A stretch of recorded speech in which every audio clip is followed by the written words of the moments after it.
A system under which people are treated as property, to be bought, sold, forced to work. Millions. That's the number of slaves today. Billions. More money than you can comprehend. That's what's being made off of slaves each year worldwide. What if the land of the free is the home of the slave? For hundreds of thousands of people living here on American soil, on American streets, in American neighborhoods, this is a reality.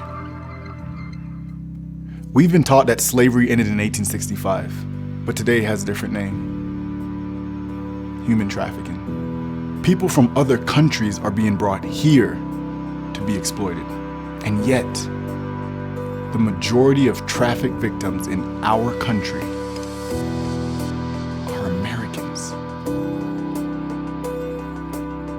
many of whom are being exploited for sex.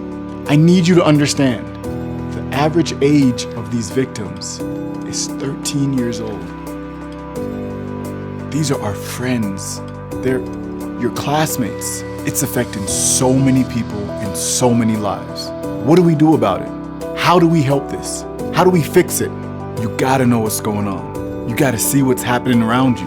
You can choose to fight back. It stops with you. It stops with us. It stops with me.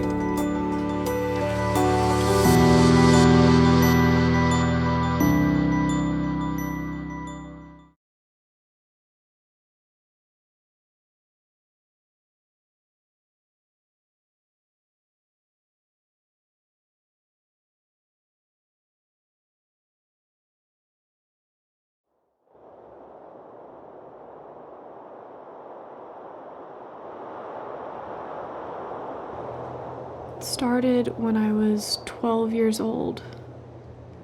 My stepdad had been laid off for about a year, and things at home were getting really bad. He had this one friend that hung out at our house all the time, and one day he told my stepdad that he could make a lot of money if he took pictures of me and put them online. That's how it started. He said if people were willing to pay, he was willing to try it.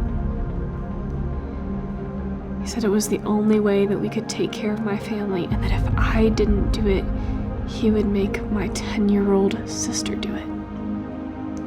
There was no way I could let that happen. I had to protect her. I felt like I had no choice. It wasn't just pictures for very long.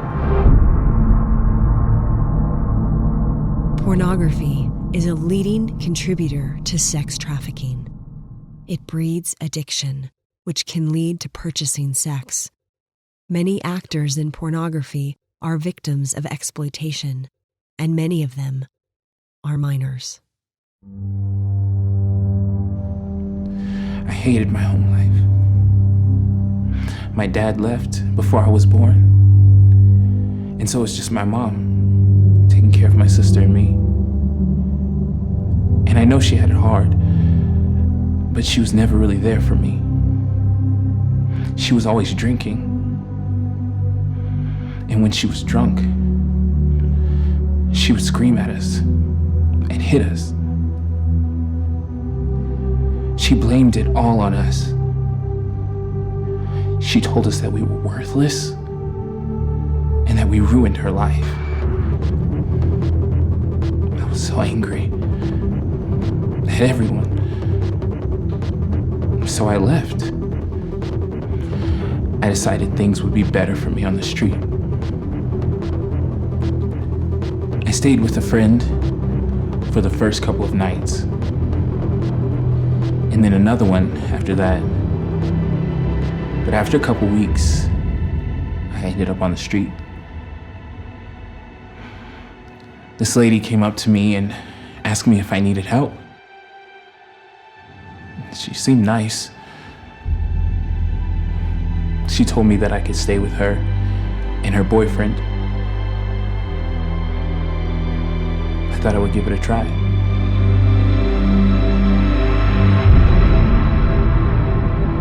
Millions of children in the United States run away every year.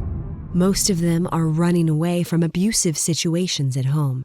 Many of them will be approached by a trafficker within the first few days of running away. I was in and out of foster care my whole life. My dad abused me from the time I was too little to even remember, until they took me away. My mom was so high, she didn't even notice. I've been passed around from foster home to shelter to foster home to shelter for as long as I can remember. Nobody wanted to adopt a 10-year-old with a drug addict for a mom and a dad who abused her. Psh. One day, this girl came up into the shelter. She was so pretty and naive. She wore all these nice clothes and everything. So we got really tight really fast. She took care of me like a big sis. I looked up to her. I trusted her. I felt so important when she asked me to jump the fence with her to meet her boyfriend. Like I was going to be a part of something big and great.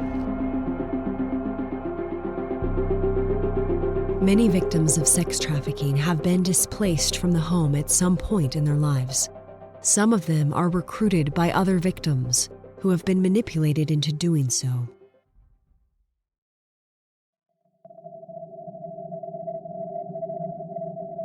I had a pretty normal life. My parents worked a lot. They weren't bad parents. I was a cheerleader. I'd give anything to go back to that life. My parents were putting a lot of pressure on me about college and stuff, and so we were arguing like all the time. I needed some space. My home life was dull, and so I knew I really wanted something adventurous and exciting. So I met this guy online, and I guess I kind of saw him as my break from reality for a while. He was always inviting me to stuff, and it seemed really fun.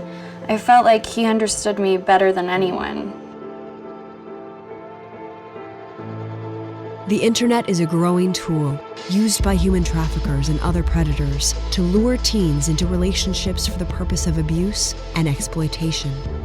It is said that 100% of victims who have been targeted online have gone willingly to meet their trafficker or predator.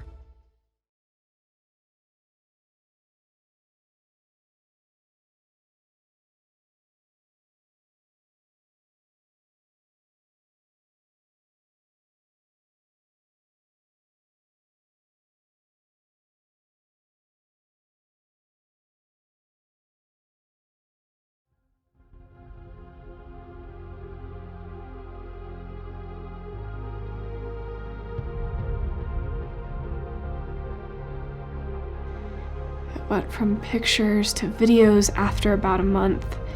That went on for a really long time. Then my stepdad started bringing men in and making me do things I was so ashamed of.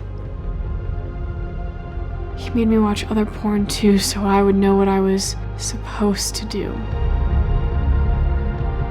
He made an ad for me and put it on the internet and started selling me out of a motel a few blocks from our house. I go to school every day and no one knows. But I'm afraid that someone will see one of those pictures or videos. I have nightmares about it every night because so many people around here watch porn. I want to scream it out at the top of my lungs that not all the people that you see in those videos are willing to do the things that they're doing. My stepdad films men abusing me almost every single night, and people pay money to watch it. I have no idea who I could ever tell or who I could ever go to. The only hope that I have is that when I'm 18, I can take my sister and leave forever. I'm asking you, I'm begging you to stop watching. Sadly, some sex trafficking is happening within the home. These young people are being sold and exploited by family members or guardians. They are not lured. They are manipulated through feelings of obligation or loyalty. After about a week, I found out that my stay wasn't going to be for free. I didn't know it, but they had put out an ad for me online. They had people coming to their house. They told me that I owed it to them, that I had to do this, because I was staying in their house and I was eating their food. And this was the only way that I could repay them. I told them no at first. Then her boyfriend beat me up so bad, I couldn't even walk the next day.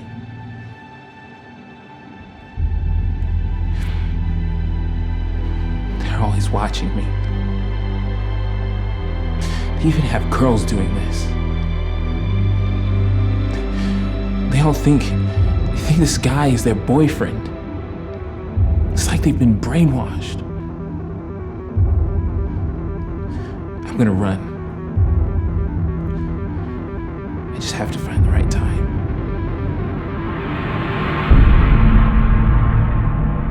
Some traffickers are manipulating young people by providing basic necessities such as food, clothing, and shelter. These victims are controlled through feelings of indebtedness or loyalty. She said he would take care of me. And at first he did. He made me feel loved. Nobody ever made me feel loved before. He made me feel like somebody noticed me and somebody thought I was beautiful. He drove fancy cars and, bought me all these presents and stuff. But then he asked me to sell myself. He said I could help him make more money and that he'd be proud of me. So I did it. But I ain't never been the same after that. Nothing has ever been the same after that. After a while, he asked me to get a younger girl for him. I did it. I told her she can make lots of money and be part of a family, just like homegirl did for me back at the shelter. That's the part that haunts me the most, The first time she got beat, I cried for hours. Because it was my fault she was there. I knew she'd never get out. Once you're in, you never get out. Not unless you end up like me, locked up. Friending is a common tactic used in recruitment. Preying on a young person's need for friendship and belonging can entice a victim into a situation of exploitation. He would say things like, "Nobody understands you like I do." He was always telling me how beautiful I was. He told me that he would take care of me and that with my cheerleading skills and dancing abilities that I could make a good living. So when he asked me to start taking pictures of myself, I did. I trusted him.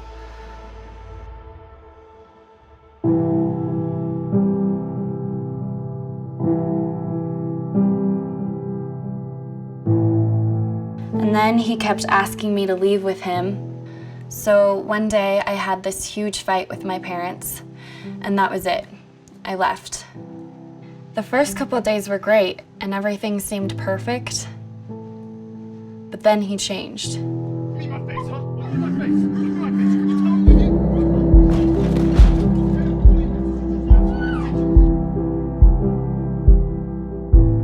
He said that if I didn't do what he told me, then he would hurt my family. He was gonna post the pictures that I sent him all over the internet.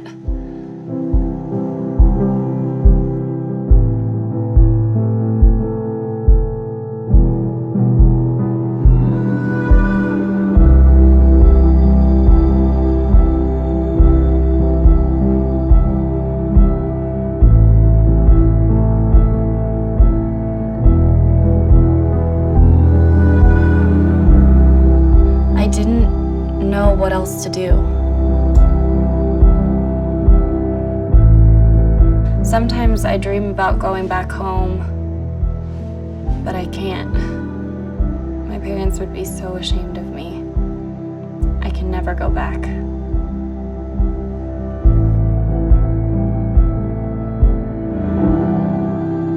Boyfriending or girlfriending is a common way for a trafficker to groom a victim. If the victim falls in love, then the trafficker has yet another level of control over them.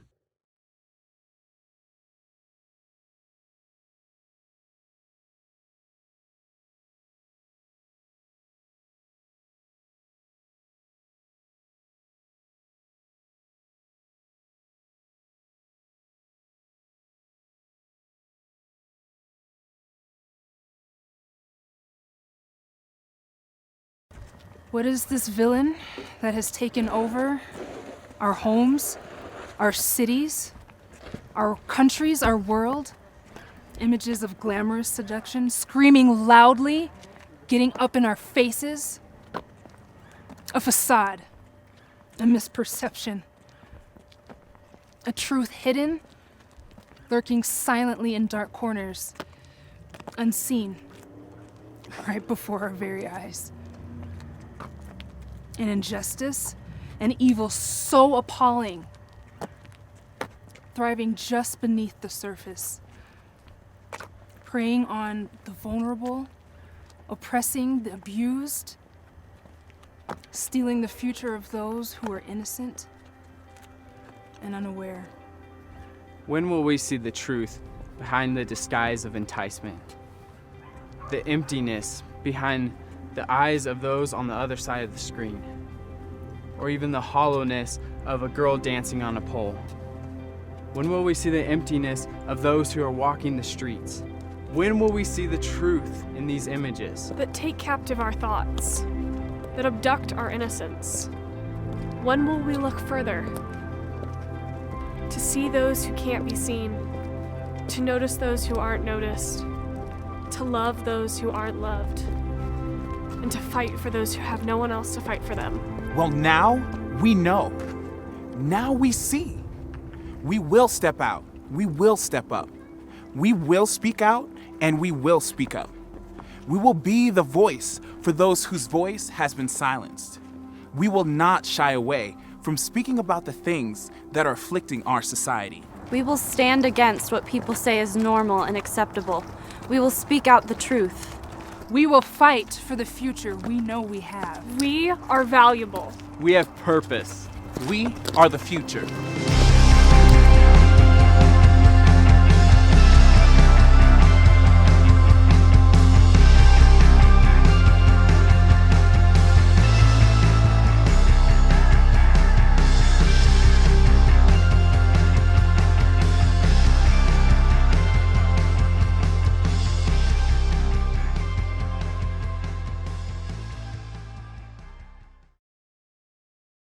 So, I guess, are we going to ask some questions now?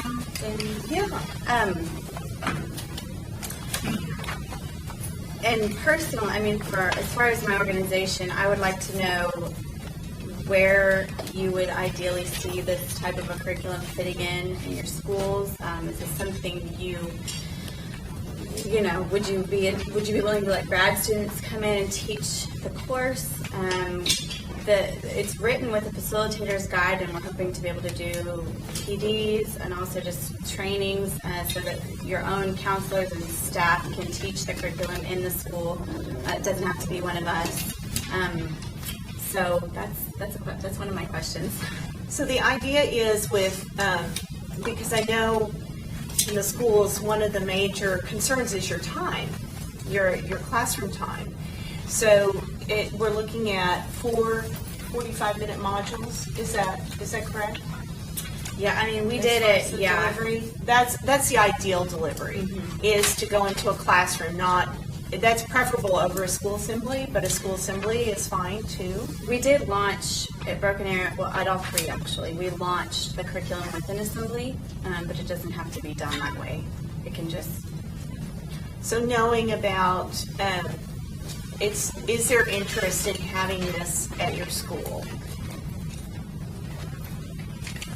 Yes.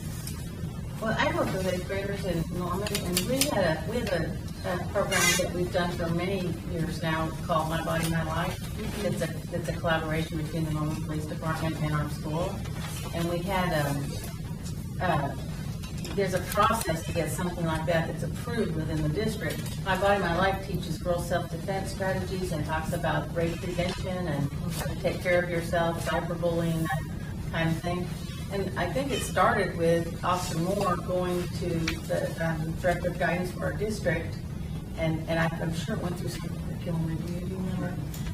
A curriculum review process. So, because it is somewhat of a sensitive and delicate subject, I don't know if our district would have approved a graduate student to do it.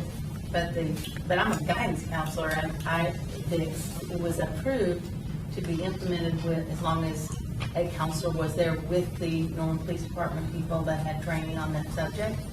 And we started off one time doing it through advisory, which was kind of like a homeroom period, so it didn't interrupt the curriculum. But we don't have homeroom anymore. We kind of revised our schedule. So what I did the last couple of years was I asked the PE teachers if we could take one day a week, and it could be kind of the health component of the PE curriculum, because there is some health benefits to this kind of training.